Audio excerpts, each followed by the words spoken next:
Dear students, in today's lecture, I am going to discuss some numericals based on EDTA method. EDTA method is already discussed in my previous lecture. So let's start with this numerical. 50 ml of standard hard water containing 1 milligram of pure CaCO3 per ml consumed 20 ml of EDTA. 50 ml water sample consumed 25 ml of the same EDTA solution using Eriochrome black tea as indicator. Calculate the total hardness of water sample in ppm and degree French. तो इस numerical में हमें एक standard hard water दिया गया है और इस स्टैंडर्ड हार्ड वाटर के बारे में हमें बताया गया है कि 1 ml of this standard hard water contains 1 milligram of pure CaCO3. मतलब 1 ml स्टैंडर्ड हार्ड वाटर में 1 मिलीग्राम प्योर CaCO3 है और इस हार्ड वाटर का हमने 50 ml लिया है. जब हमने इस 50 ml स्टैंडर्ड हार्ड वाटर का टाइट्रेशन EDTA के साथ किया, then 20 ml of EDTA is consumed. इसको 20 ml EDTA लगा. उसके बाद हमने 50 ml वाटर सैंपल लिया और जब इसका टाइट्रेशन EDTA के साथ किया तो हमें 25 ml EDTA सॉल्यूशन लगा. इस पूरे प्रोसेस में हम एरियोक्रोम ब्लैक टी इंडिकेटर यूज करते हैं. तो इस वाटर सैंपल की हमें हार्डनेस कैलकुलेट करना है इन ppm and in degree French. तो इस तरह के न्यूमेरिकल सॉल्व करने के लिए सबसे पहले हम इस न्यूमेरिकल में क्या गिवन है उसको नोट डाउन करेंगे. तो इस न्यूमेरिकल में हमें स्टैंडर्ड हार्ड वाटर गिवन है and what is the volume of this standard hard water? It is 50 ml. तो इसे हमने लिखा 50 ml. 50 ml standard hard water consume how much amount of EDTA? So it consumed 20 ml of EDTA. This is given in numerical. So volume of EDTA required is 20 ml. We note down it here. Similarly for water sample. Water sample का हमने कितना लिया है? 50 ml water sample लिया है और EDTA का volume हमें लगा है 25 ml. So 50 ml water sample consumed 25 ml EDTA. This is given in numerical. इसके अलावा हमें एक चीज और न्यूमेरिकल में गिवन है, strength of standard hard water. Strength means इस स्टैंडर्ड हार्ड वाटर के 1 ml में कितने मिलीग्राम CaCO3 है ये हमें पता है. सो it is given 1 ml of standard hard water contain 1 milligram of pure CaCO3. तो हमने यहाँ पर लिखा strength of standard hard water 1 milligram पर ml. इसका मतलब ये हुआ 1 ml of standard hard water contains 1 milligram of CaCO3 equivalent. जब भी हम 1 ml स्टैंडर्ड हार्ड वाटर लेंगे उसमें हमें कितने मिलीग्राम CaCO3 मिलेंगे? It contain 1 milligram. उसमें हमें 1 मिलीग्राम CaCO3 मिलेगा. Now next step is standardization of EDTA. So for this step first we will see what is the volume of EDTA consumed with this standard hard water. It is 20 ml EDTA with this 50 ml standard hard water. तो हमने लिखा यहाँ पर 20 ml of EDTA is equivalent to 50 ml of standard hard water. ये हमको given है. 20 ml of EDTA is equivalent to 50 ml of standard hard water because when we take 50 ml standard hard water and titrate it against EDTA solution, then 20 ml of EDTA is consumed for this titration. Now we know that 1 ml of standard hard water contain 1 milligram of CaCO3 equivalent. तो 50 ml standard hard water में कितना milligram of CaCO3 हो जाएगा? It is 50 milligram. तो यहाँ मैंने लिखा 50 milligram of CaCO3 equivalent, क्योंकि 50 ml स्टैंडर्ड हार्ड वाटर में 50 मिलीग्राम CaCO3 होगा because we know that 1 ml of standard hard water contain 1 milligram of CaCO3 और ये जो 50 मिलीग्राम ऑफ CaCO3 इक्विवेलेंट है it is equivalent to 20 ml of EDTA. 20 ml EDTA is equivalent to 50 milligram of CaCO3. ये हमने यहाँ से पता लगाया. उसके बाद 1 ml of EDTA is equivalent to 50 by 20 milligram of CaCO3. हम इसे कैलकुलेट कर सकते हैं क्योंकि we know that 20 ml of EDTA is equivalent to 50 milligram of CaCO3. तो 1 ml EDTA मतलब 50/20 milligram of CaCO3. So this is the standardization of EDTA. यहाँ से हमने ये 1 ml EDTA कितने मिलीग्राम CaCO3 के बराबर है ये कैलकुलेट कर लिया. जब हम इसे डिवाइड करेंगे 50 को 20 से, then we will get 2.5 milligram of CaCO3. तो इसका मतलब क्या हुआ, 1 ml of EDTA is equivalent to 2.5 milligram of CaCO3.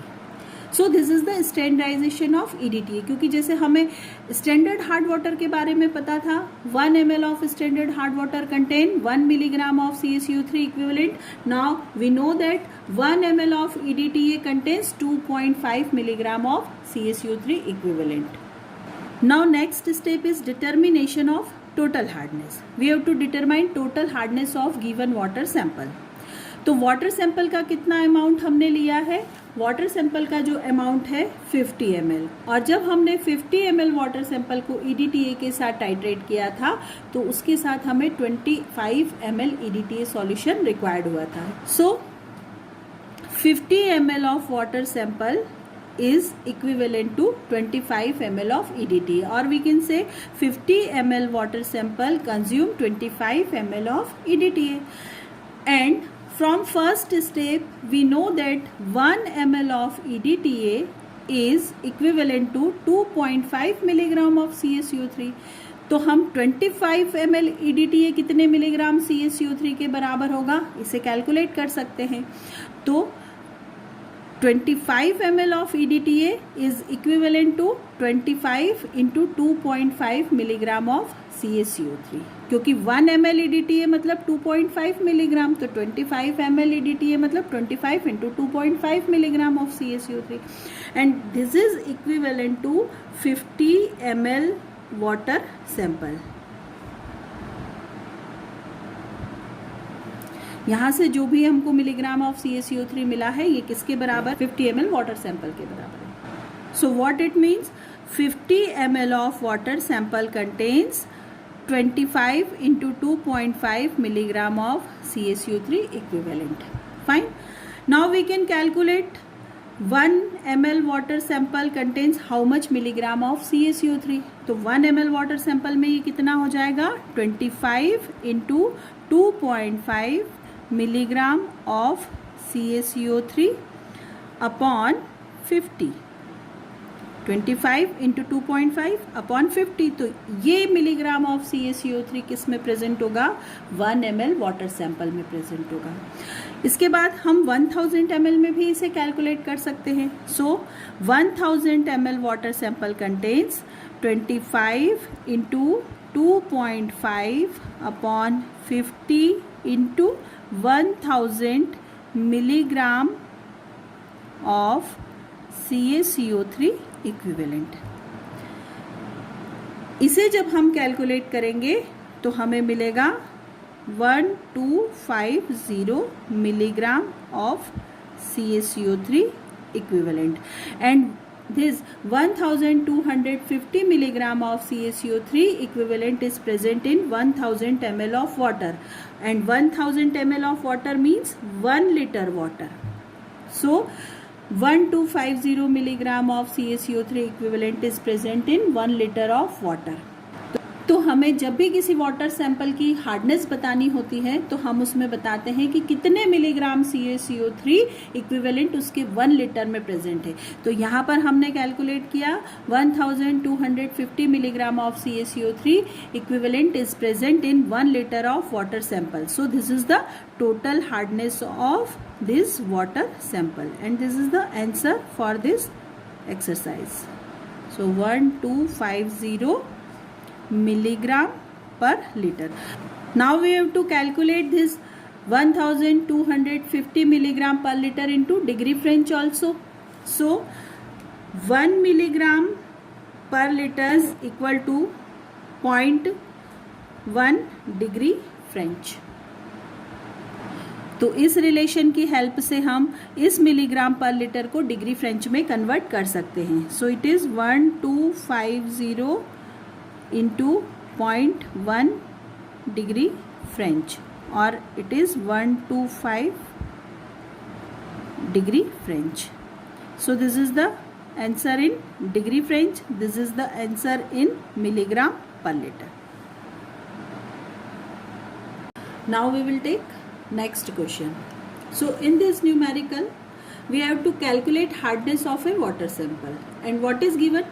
Calculate the hardness of a water sample whose 10 ml required 20 ml of EDTA. इसका मतलब एक वाटर सैंपल है, उसकी हमें हार्डनेस कैलकुलेट करना है जिसके 10 ml के लिए 20 ml EDTA सॉल्यूशन टाइट्रेशन में हमें लगा है. Then 20 ml of CaCl2 solution whose strength is equivalent 1.5 gram of CaCO3 per liter required 30 ml of EDTA solution. तो इस न्यूमेरिकल में हमें उसने एक स्टैंडर्ड सॉल्यूशन की बात करी है, लेकिन वो स्टैंडर्ड सॉल्यूशन उसने बनाया है CaCl2 से. प्रीवियस न्यूमेरिकल में हमने देखा था उसने स्टैंडर्ड सॉल्यूशन कैसे बनाया था, CaCO3 को डिसॉल्व करके बनाया था. लेकिन बेसिकली होता क्या है कि CaCO3 is insoluble in water. तो जब हमें CaCO3 को डिसॉल्व करना पड़ता है तो हम उसे पहले HCl के साथ हीट करते हैं, उसके बाद हम उसे वाटर में डिसॉल्व करते हैं. तो जब हम CaCO3 को HCl के साथ हीट करते हैं तो वो CaCl2 में कन्वर्ट हो जाता है and CaCl2 is easily soluble in water. तो यहाँ पर उन्होंने डायरेक्ट CaCO3 नहीं लेते हुए CaCl2 ले लिया है, लेकिन उन्होंने हमें ये बताया है कि उन्होंने x ग्राम CaCl2 लिया है, लेकिन वो CaCl2 कितनी हार्डनेस प्रोड्यूस कर रहा है, जितनी हार्डनेस 1.5 ग्राम CaCO3 को 1 लीटर में डिसॉल्व करने पर मिलती. तो यहाँ पे हमें CaCl2 से कोई मतलब नहीं है, इसका अमाउंट गिवन भी नहीं है और ये ज़रूरी नहीं कि उसका अमाउंट भी 1.5 ग्राम CaCl2 डिसॉल्व किया जाए, नहीं, वो अमाउंट 1.5 ग्राम से डिफरेंट होगा. लेकिन हमें ये बता दिया गया है कि CaCl2 का हमने जो भी अमाउंट डिसॉल्व किया है वाटर में, उसने जो हार्डनेस प्रोड्यूस करी है वो हार्डनेस 1.5 ग्राम CaCO3 को 1 लीटर वाटर में डिसॉल्व करने पर जितनी हार्डनेस प्रोड्यूस होती उसके बराबर है. तो हम इसे सॉल्व करते हैं. सबसे पहले हम देखेंगे what is given in this numerical. हम पहली बात करेंगे स्टैंडर्ड हार्ड वाटर की. What is the volume of this standard hard water? It is 20 ml. ये 20 ml हमको गिवन है, तो यहाँ मैंने लिखा 20 ml स्टैंडर्ड हार्ड वाटर. अब इस 20 ml स्टैंडर्ड हार्ड वाटर को टाइट्रेट करने के लिए कितना ml EDTA लगा? It is 30 ml EDTA. Volume of EDTA is 30 ml. फिर मैं बात करूंगी वाटर सैंपल की. वाटर सैंपल का कितना वॉल्यूम मुझे लगा? ये लगा 10 ml. This is 10 ml. और इस 10 ml वाटर सैंपल को जब मैंने EDTA से टाइट्रेट किया तो कितना वॉल्यूम रिक्वायर्ड हुआ? 20 ml. यहाँ मैंने लिखा 20 ml. मुझे ये न्यूमेरिकल में गिवन है. इसके अलावा मुझे स्टैंडर्ड हार्ड वाटर की स्ट्रेंथ भी गिवन है, और वो कितनी गिवन है? 1.5 ग्राम CaCO3 पर लीटर. यहाँ से मैं इस 1.5 ग्राम पर लीटर को मिलीग्राम पर ml में कन्वर्ट कर सकती हूँ. तो मुझे पता है कि 1 gram means 1000 milligram. So 1.5 gram is equal to how much milligram? So it is 1.5 into 1000 milligram. और 1 लीटर मीन्स 1000 ml. तो इस 1 लीटर को मैंने लिख दिया 1000 ml. इस ग्राम को मैंने मिलीग्राम में कन्वर्ट कर लिया, इस लीटर को मैंने ml में कन्वर्ट कर लिया. तो फाइनली मुझे क्या मिल गया? 1.5 मिलीग्राम पर ml. इसका मतलब क्या हुआ? 1 ml of standard hard water contains 1.5 milligram of CaCO3 equivalent. इसका मतलब हुआ 1 ml of standard hard water में 1.5 मिलीग्राम CaCO3 इक्विवेलेंट प्रेजेंट होगा. ठीक है. Next step is standardization of EDTA. इस स्टेप में हमें EDTA को स्टैंडर्डाइज करना है. तो स्टैंडर्डाइज करने का मतलब क्या हुआ यहाँ पर? जैसे हमें स्टैंडर्ड हार्ड वाटर के बारे में पता है कि 1 ml of standard hard water contain 1.5 milligram of CaCO3. इसी तरह से हमें पता करना है 1 ml EDTA is equivalent to how much milligram of CaCO3. 1 ml EDTA जब हम लेंगे तो वो कितने मिलीग्राम CaCO3 के इक्विवेलेंट होगा। तो इस स्टेप में स्टैंडर्डाइजेशन ऑफ EDTA में हमें यही पता करना होता है। तो इस स्टेप में हम देखेंगे कि जब हमने स्टैंडर्ड हार्ड वाटर लिया था 20 ml, तब हमें EDTA का कितना वॉल्यूम रिक्वायर्ड था। सो 30 ml of EDTA is required when we titrate 20 ml of standard hard water। ये हमको गिवन है न्यूमेरिकल में। 20 ml स्टैंडर्ड हार्ड वाटर जब हमने लिया था और उसको EDTA के साथ टाइट्रेट किया था तो हमें 30 ml EDTA सॉल्यूशन लगा था। Now we know that 1 ml of standard hard water contain 1.5 milligram of CaCO3। ये हमें पता है। तो क्या हम 20 ml स्टैंडर्ड हार्ड वाटर में कितने मिलीग्राम ऑफ CaCO3 होगा ये पता लगा सकते हैं? बिल्कुल पता लगा सकते हैं। तो ये कितना हो जाएगा? 20 ml of standard hard water contains 20 into 1.5 milligram of CaCO3 equivalent. और ये जो अमाउंट मिला है हमें 20 into 1.5 milligram of CaCO3 equivalent, this is equal to 30 ml of EDTA। ये 30 ml EDTA में हमें मिला है। तो क्या हम 1 ml EDTA में कितने मिलीग्राम ऑफ CaCO3 होगा इसे कैलकुलेट कर सकते हैं? बिल्कुल। So it is 20 into 1.5 upon 30 milligram of CaCO3 equivalent. जब हम इसे कैलकुलेट करेंगे then we will get 1 ml of EDTA is equal to 1 milligram of CaCO3। Now next step is determination of total hardness. अब हमें water sample की total hardness determine करना है। तो सबसे पहले हम देखेंगे कि हमने कितना ml वाटर सैंपल लिया था और उसके साथ हमें कितने ml EDTA कंज्यूम हुआ था।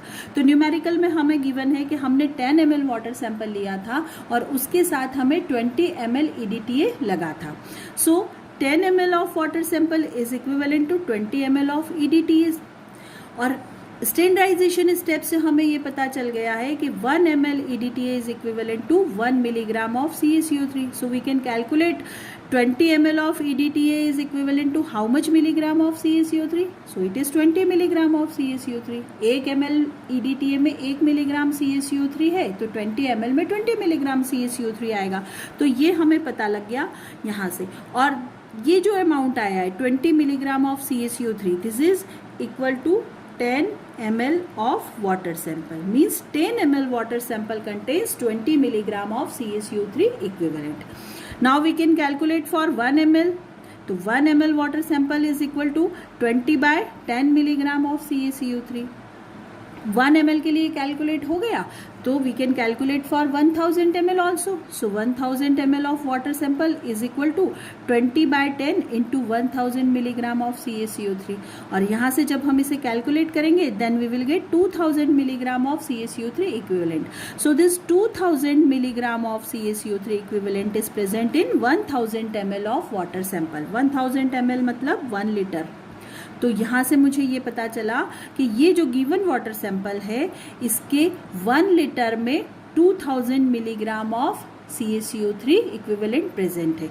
और जब भी हम किसी वाटर सैंपल के बारे में ये पता लगा लेते हैं कि उसके 1 लीटर में कितने मिलीग्राम CaCO3 इक्विवेलेंट है, मतलब हम उसकी टोटल हार्डनेस पता लगा लेते हैं।